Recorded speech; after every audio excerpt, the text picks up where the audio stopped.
Pelaku bisnis memandang pembangunan infrastruktur selama 10 tahun cukup efektif menggairahkan usaha. Namun, Indonesia tetap membutuhkan kemudahan perizinan hingga fasilitas perpajakan untuk mendongkrak daya saing.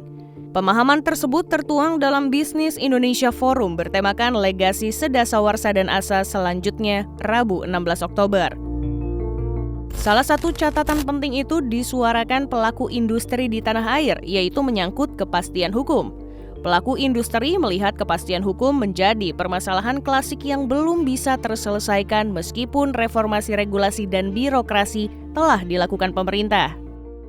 Jadi kepastian hukum ini kalau kami bagi itu menjadi 3 hal yang paling utama itu. Yang pertama kepastian hukum dari segi menyangkut masalah kebijakan pemerintah ya, dalam arti regulasi ya, itu yang yang tidak konsisten, kemudian yang tumpang tindih dan sebagainya.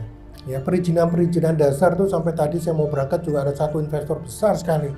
Itu belum bisa melakukan kegiatan pembangunan industrinya itu karena ada paling tidak satu perizinan yang paling susah di Republik ini, yaitu adalah persetujuan AMDAL ya, yang menumpuk konon katanya sampai ribuan ya, permohonan AMDAL itu, dan tanpa AMDAL itu semuanya nggak bisa mulai gitu. Ada 3 sebetulnya perizinan dasar ya, kalau kita list itu kan sampai puluhan bahkan ratusan. Tapi yang pertama yang terkait dengan tata ruang, karena tanpa pengesahan tata ruang wilayah RT RW dan segala macam semuanya nggak bisa mulai, dan itu lambat sekali di situ. Kemudian itu yang ganti istilah yang dulu keluar namanya izin lokasi itu dari RT RW kemudian sekarang menjadi KKPR, itu juga satu hal. Yang kedua menyangkut masalah persetujuan bangunan gedung, dulu IMB, sekarang dengan syarat ada sertifikat layak fungsi dan segala macam. Tapi yang ketiga yang tadi saya sampaikan itu, permohonan daripada untuk mendapatkan pengesahan studi AMDAL itu luar biasa.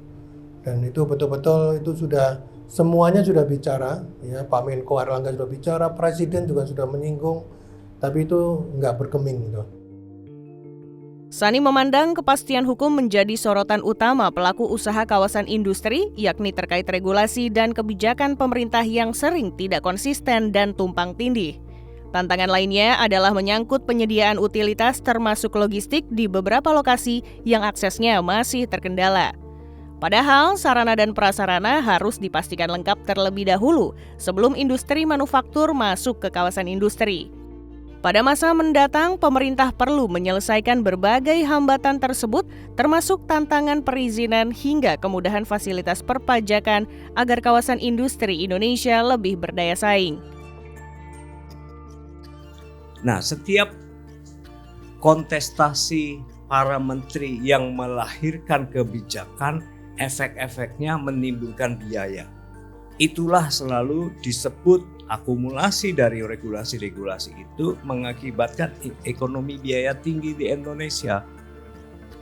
Kalau Bapak Ibu sempat membuat sebuah rekapitulasi dari seluruh peraturan mulai dari SNI sekarang sertifikat wajib halal, kemudian menjadi verifikasi macam-macam dari hampir 22 peraturan terkait dengan industri manufacture, industri olahan, itu semuanya mengakibatkan biaya. Konsekuensinya biaya. Kalau nggak mampu ya bayar lewat belakang. Selain itu, Danang berharap pemerintah dapat menelaah ulang aturan yang dapat memberatkan biaya operasional perusahaan. Bila regulasi tersebut dapat dihilangkan atau disederhanakan, Danang optimistis pelaku usaha sangat terbantu untuk bisa menjalankan bisnisnya. Kementerian Perindustrian tidak membantah pekerjaan rumah yang mendesak yang perlu diselesaikan guna mendukung upaya pemulihan industri manufaktur. Akan tetapi, tetap saja ada kebijakan pro-bisnis yang hadir untuk mengakselerasikan dunia usaha. Jadi, kami tidak melihat apakah itu padat karya maupun padat modal.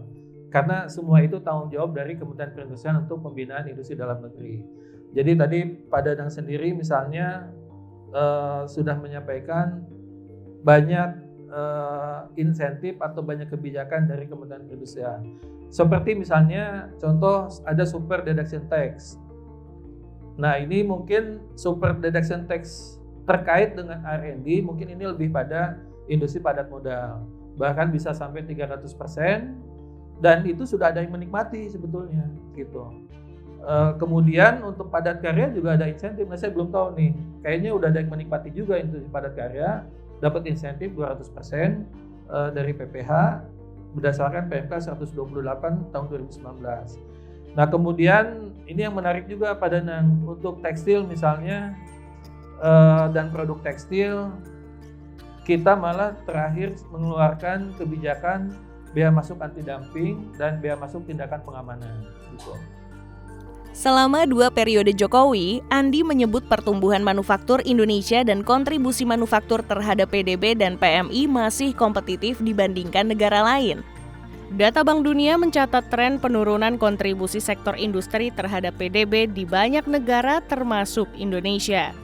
Akan tetapi, Purchasing Managers Index Manufaktur Indonesia dalam 3 bulan terakhir mengalami kontraksi. General Manager Strategic Planning Department Suzuki, Joshi Prasetya, menyoroti daya beli yang turut memicu lesunya penjualan mobil. Kondisi itu makin terasa mengingat produk-produk Suzuki yang lebih menyasar segmen menengah ke bawah. Suzuki itu kan merek untuk segmen kelas menengah ke bawah, baik untuk penumpang maupun kendaraan komersial. Ini yang kemudian kita masih terus sampaikan juga ke pemerintah, yang bila mana mungkin daya beli masyarakat sudah lebih tinggi, tetapi ya coba lihat juga apa yang terjadi di daerah. Kita lihat gap antara Pulau Jawa dengan di luar Pulau Jawa ini masih cukup besar ya perbedaannya, kebutuhannya, infrastrukturnya, lingkungannya, ekosistemnya, dan lain sebagainya.